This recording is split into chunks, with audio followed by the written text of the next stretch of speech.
evening. I'm Alan Segan. I'm on the program committee of the Princeton Club. Thank you all for joining us this evening. We have a very interesting and entertaining lecture with John Oden and Bert Sugar.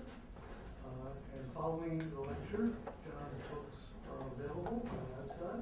We'll be glad to sign them for you. And at this time, let me just introduce to you Bert Sugar, who has been called the guru of sports and one of the foremost sports historians today. He's covered the boxing scene for more than 3 decades, both in print and on TV. He is an acclaimed boxing writer and historian who has had over 80 books published. He is the former editor and publisher of The Ring, Boxing Illustrated, and executive editor of Fight Game magazines. He is considered by many to be the foremost authority on boxing in the world. And if you have the opportunity to go to Washington, D.C., you should stop in at the new museum, the News Museum, a beautiful building right near the Hill, and you'll see Bert on video talking about sports journalism. It's my pleasure to introduce Bert, and I'm going to let him take it from here.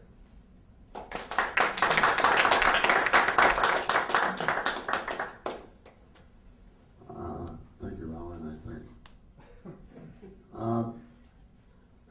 I just remember, and I'm staring at him here, one time, and I've been a friend of George's who wrote the afterword in my book, My View from the Corner with Angelo Dundee. Muhammad Ali wrote the forward, but I was in a fight in New Orleans in the early 70s, Joe Frazier, Terry Daniels.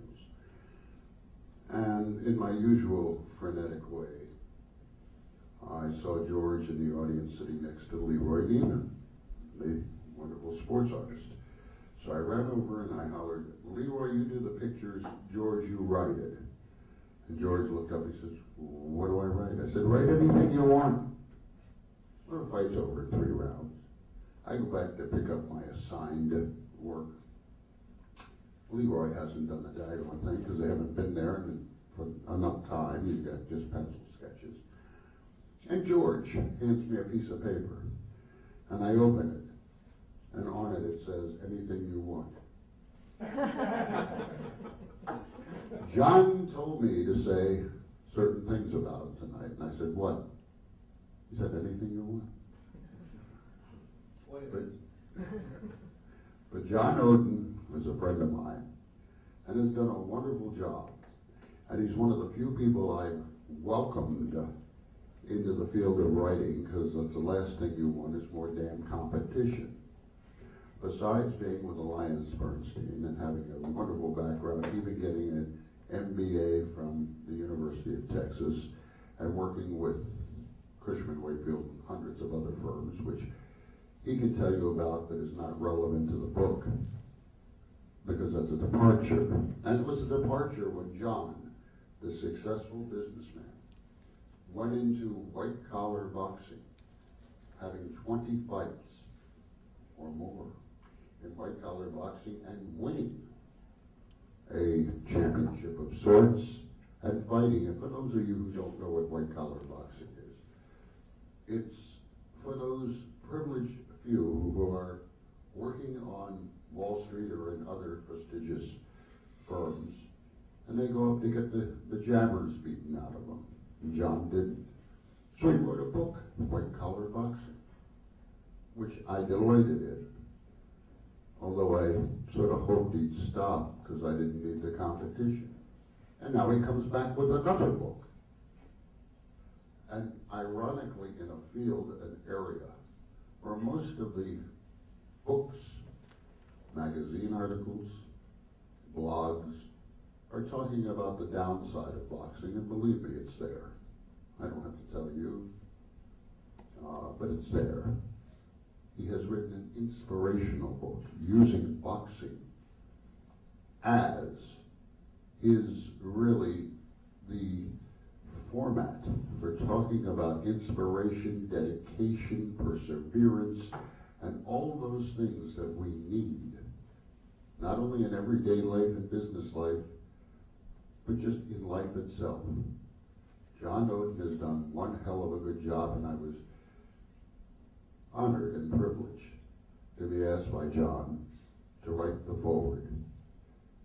John Oden is a friend, but he's also one hell of a writer. I can say hell of, can I? I just did. I always like to say, and I was just downstairs with John, Alliance Bernstein. And I said, is it Bernstein or Bernstein? And it reminds me of one of the great Broadway stories where a woman goes in for one of those casting tryouts to sing, you say bananas, and you say tomatoes, and I say tomatoes, you say potatoes, I say potatoes. And so she winds up, beautiful voice, she goes, you say potatoes, and I say potatoes, you say tomatoes, and I say tomatoes.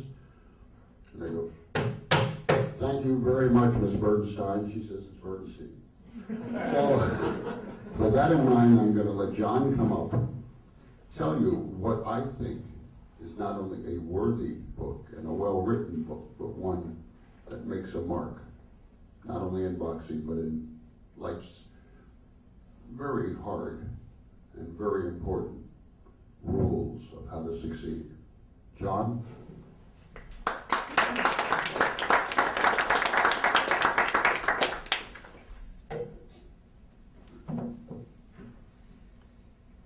Well, good evening, and thanks to all of you for coming. And thanks to the Princeton Club for inviting us. First of all, can you hear me okay? Good. Too well. Thank goodness it's a small room. And I really do want to thank Bert for that great introduction, but also, you know, Bert has been a real inspiration to me. He's given me some encouragement to be a writer at not exactly right out of college, and he's really gone to meetings like this and just helped me with my book, so I really do appreciate it. I appreciate you writing the foreword of the book. It's terrific. Now, I'm also a big fan of his. It's not a new book, but this is the book he was talking about, My View from the Corner. I think it's about to break the all-time record for sale of boxing books. I think it's in its 8th publication. It just came out in 2007. And it was one of the books that I read in preparation for writing my book. I read almost 100 books, or parts of 100 books. Some books I read all of. I read all of this one. It's a fantastic book. It has some great fight stories, and it has some. It's from the point of view of a cornerman, who's a very unique person in boxing. And so many of the fights that are in my book are actually in this book. I got some good ideas from this book. So bottom line, My View from the Corner is a great read. I'd also like to introduce formally Robert Bam Bam Hines. Robert, why don't you raise your hand? Former IBF junior middleweight champ. Good to have a champion in the room at a boxing lecture. And let me just say the format for tonight. I want to give you my perspective on my book. And in the next few minutes, Bert and I are going to do a little back and forth with each other. This is completely unrehearsed, and I will warn you, anything goes. So that'll be after I spend just a few minutes giving you my perception of my book. First and foremost, everyone sees this book, and they think it's a boxing book. And it is a boxing book. It's about boxers, and it's about boxing matches, and it's about human beings. But I actually view this as an inspirational book with a boxing backdrop. And I did draw from my own experiences as a boxer. I fought for between 1992 and 2004, that's 13 years, 14, something like that. And I had some great experiences. I had 20 competitive matches. And I actually noticed these parallels between life in the ring and life. And it kept hammering on me. I'd written my first book. I had a great time with that. So I just had to put this in print. And that's what I've done with this new book. Now, who am I? I'm actually a businessman. that has a passion for boxing. And I think it's the greatest sport in the world. I honestly do. It's extremely competitive. You have to be in great shape to do it. That's why I did it. I decided when I was approaching 40 years old to jumpstart my athletic career because I looked in the mirror and didn't like what I saw. So I considered a number of sports, and I thought boxing would be it. I think it has great camaraderie within the sport. Boxers really enjoy being with each other, talking to each other. I've made great friends in boxing. It's interesting and exciting to watch from my point of view, and it has a fantastic history. It dates back, it predates anything. It goes back to ancient Egyptian and Greek times. And something you can do all your life. Part of my religion is on Wednesday nights, I box 5 rounds every Wednesday night at the New York Athletic Club if I'm in town and I'm mobile. And sometimes I go down to Gleason's Gym in Brooklyn on Saturday morning and I'll take on another 5 to 10 rounds, depending who's there. And I intend to do this for as long as I can stand on 2 feet. I organized this book into 12 rounds of boxing, 12 chapters. And there's a lesson that I learned in each chapter that I have tried to bring to life. I use examples of very well-known professional boxers to illustrate each chapter. I actually use 1 or 2 in each chapter, so there's 15 in all. And they are some of the old champions, and they're also some of the contemporary champions. I really try to give a broad range. The boxers in this book go back 100 years. It has Vitaly and Vladimir Klitschko, the current heavyweight champions of the world. It has Oscar De La Hoya and Joe Calzaghe, who just retired last year. Goes all the way back to Dempsey Tunney in the 20s. Works its way up through Joe Louis and Max Schmeling in the 30s. On to Marciano and LaMotta in the 40s and 50s. And then also has Ali and Foreman. So it's really a great span of terrific boxers. Now, if I do say so myself, the stories are great. Not because I wrote them, I'm just the messenger here. These stories are fantastic. It's a nonfiction, of course. It's the stories of 15 extraordinary men from all walks of life, different times, different backgrounds. You couldn't make these stories up. They're just too powerful. And it's a very human book. You will read of their hardship, their struggle, their defeat, their comeback, and their victory. And each of them had a certain inner strength that just kept them going forward, no matter what the setback, no matter what the defeat, and ultimately made them winners and ultimately made them champions. Now, I actually feel this is a very timely book. I wrote it in the first 6 months of 2009.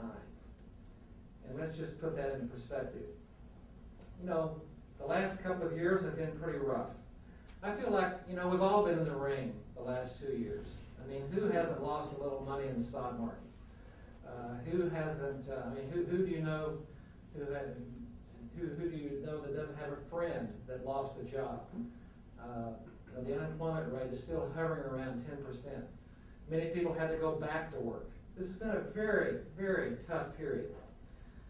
Many people took body shots and really had to go through some major life changes. But writing this book for me was one of the most interesting, challenging, and rewarding experiences I've ever had.